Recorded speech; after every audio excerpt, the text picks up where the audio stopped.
1991 में भारत ने अपनी इकोनॉमी के दरवाजे खोले, लिबरलाइजेशन हुआ और आईटी बूम हुआ। जून 2026 भारत सरकार का अपना ऑफिशियल पीएलएफ डेटा छपता है।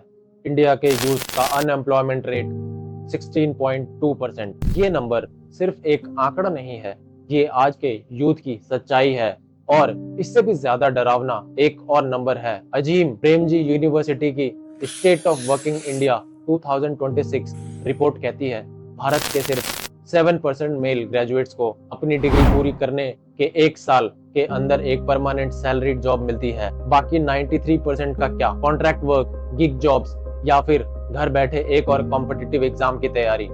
अब एक सेकंड के लिए रुकिए और सोचिए, एक आम मिडिल क्लास बाप अपनी पूरी जिंदगी की जमा पूंजी दांव पर लगा देता है, पुराना खेत बेचता है, माँ के गहने गिरवी रखता है, बैंक से 8 से 10 लाख रुपए का एजुकेशन लोन लेता है, सिर्फ इस उम्मीद पर कि 4 साल बाद बेटा एक कागज का टुकड़ा लेकर लौटेगा और उस कागज से घर के सारे कर्जे उतर जाएंगे। 4 साल बीतते हैं, बेटा डिग्री लेकर घर लौटता है और जब वो उस कागज को लेकर मार्केट में निकलता है तो पता चलता है कि जिस सिस्टम पर उसने 4 साल और लाखों रुपए लगाए वो सिस्टम आउटडेटेड है, उसकी मार्केट में कोई वैल्यू ही नहीं है।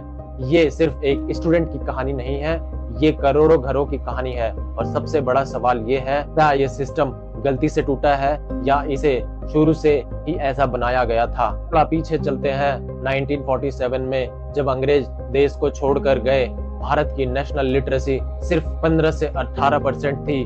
ना फैक्ट्रीज थी, ना मॉडर्न टेक्नोलॉजी, लेकिन उस दौर के लोगों के पास एक चीज थी, देश को अपने पैरों पर खड़ा करने का जज्बा। 1951 में वेस्ट बंगाल के हिजली डिटेंशन कैंप में, जो आजादी से पहले एक जेल हुआ करती थी, वहां पहला आईआईटी खड़ा किया गया। उसके बाद एम्स, आईआईएम्स, एनआईटीज। उस दौर में एजुकेशन एक प्रॉफिट मेकिंग धंधा नहीं था, एक नेशनल मिशन था। भाखड़ा नांगल डैम का डिजाइन हो या इसरो के शुरुआती रॉकेट्स हो, ये वही पहली पीढ़ी के इंजीनियर्स और साइंटिस्ट थे जिन्होंने देश को बनाया। और उस दौर का सबसे बड़ा हीरो कौन था? स्कूल के टीचर। कोठारी कमीशन ने 1964 में लिखा था, The destiny of India is now being shaped in her classrooms। जब मास्टर जी साइकिल पर सामने से निकलते थे, लोग सम्मान में खड़े हो जाते थे। पढ़ाई का मतलब सिर्फ नौकरी नहीं थी, कैरेक्टर बिल्ड करना था। फिर आया 1991 और यहाँ से सब कुछ बदलना शुरू हो गया। 1991 में भारत ने अपनी इकोनॉमी के दरवाजे खोले, लिबरलाइजेशन हुआ और आईटी बूम हुआ। टीसीएस, इन्फोसिस, विप्रो को अचानक लाखों इंजीनियर्स चाहिए थे। मार्केट में एक फॉर्मूला बन गया, अगर डिग्री है तो नौकरी पक्की। डिमांड मैसिव थी, लेकिन सरकारी कॉलेज बहुत लिमिटेड थे। और यहीं पर जमीन के दलालों, लोकल बिजनेसमैन और नेताओं की नजर पड़ी एक ऐसे मौके पर जो किसी भी नॉर्मल बिजनेस से 10 गुना ज्यादा प्रॉफिटेबल था। ना रॉ मटेरियल चाहिए, ना डिलीवरी का झंझट, बस हाईवे किनारे सस्ती जमीन खरीदो, 4 मंजिला कंक्रीट बिल्डिंग खड़ी करो और बाहर बोर्ड लगा दो, institute of technology and management.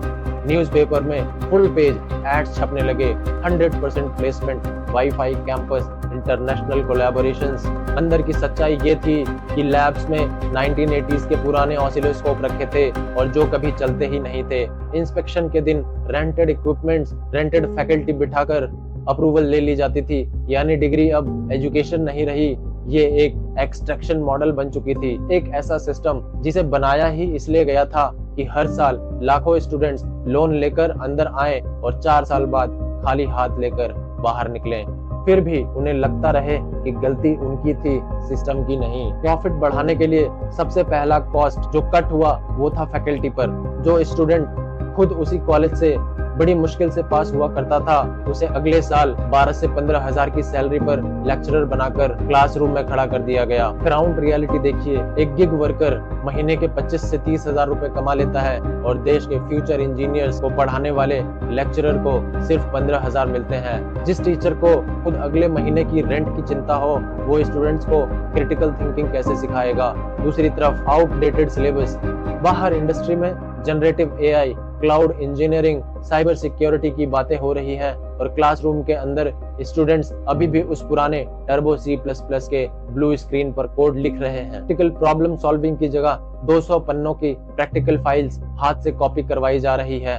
College का पूरा फोकस सिर्फ दो चीजों पर है, 75% अटेंडेंस और सेमेस्टर की फीस। स्टूडेंट को लगता रहा वो इंजीनियर बन रहा है, असल में वो सिर्फ एक कागज के टुकड़े के लिए 4 साल और लाखों रुपए खर्च कर रहा था। फिर ये बबल टूटना शुरू हुआ। AICTE के अपने ताजा आंकड़े देखिए, सिर्फ एकेडमिक ईयर 2025-26 में 58 इंजीनियरिंग और टेक्निकल कॉलेज बंद हुए और 950 से ज्यादा टेक्निकल कोर्सेज डिसकंटिन्यू हुए। पिछले कुछ सालों में मिलाकर 2500 से ज्यादा टेक्निकल कॉलेज बंद हो चुके हैं।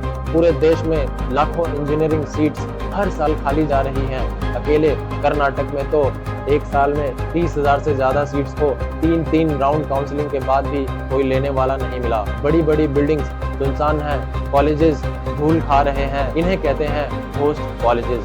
लेकिन क्या इस फेलियर ने हमारे एजुकेशन सिस्टम को सुधारा?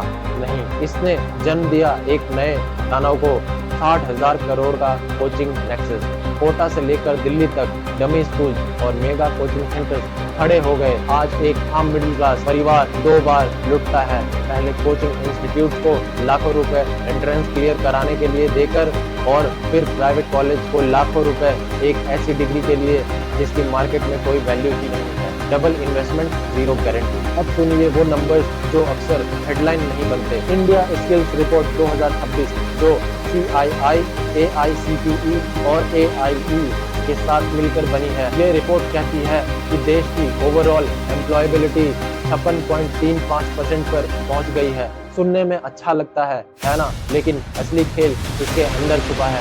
कंप्यूटर साइंस और IT ग्रेजुएट्स की एम्प्लॉयबिलिटी करीब 78 से 80% है, लेकिन ज्यादातर कन्वेंशनल इंजीनियरिंग ब्रांचेस की एम्प्लॉयबिलिटी गिरकर 70.15% पर आ गई है।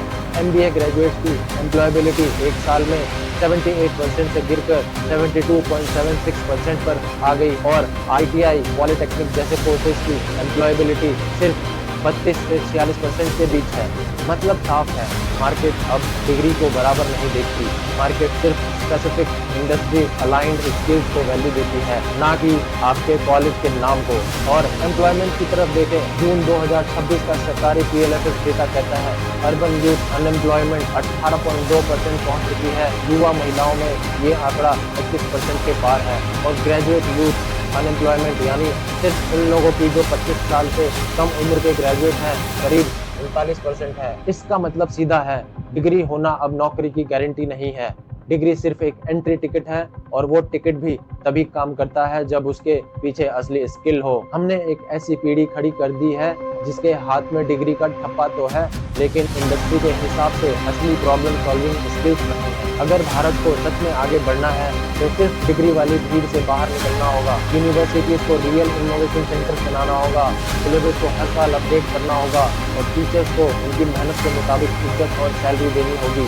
और सबसे जरूरी बात, स्टूडेंट्स और पेरेंट्स को ये समझना होगा कि कागज का टुकड़ा टैलेंट के बराबर नहीं होता। मार्केट अब ये नहीं देखती कि आपके सर्टिफिकेट पर किस कॉलेज का नाम है। मार्केट ये सवाल पूछती है, आप क्या बना सकते हो, आप कौन सी प्रॉब्लम सॉल्व कर सकते हो। तो अगली बार जब कोई आपको डिग्री के पीछे भागने के लिए कहे, एक सवाल जरूर पूछिएगा, ये रास्ता मुझे स्किल की तरफ ले जा रहा है या सिर्फ एक कागज की तरफ? क्या आपको लगता है ट्रेडिशनल कॉलेज डिग्री का ये पुराना मॉडल अब पूरी तरह एक्सपायर हो चुका है? अपनी ऑनेस्ट राय नीचे कमेंट में जरूर बताइए। वीडियो को लाइक करें और चैनल को सब्सक्राइब कर लें। मिलते हैं अगले वीडियो में अगले टॉपिक के साथ। नमस्कार।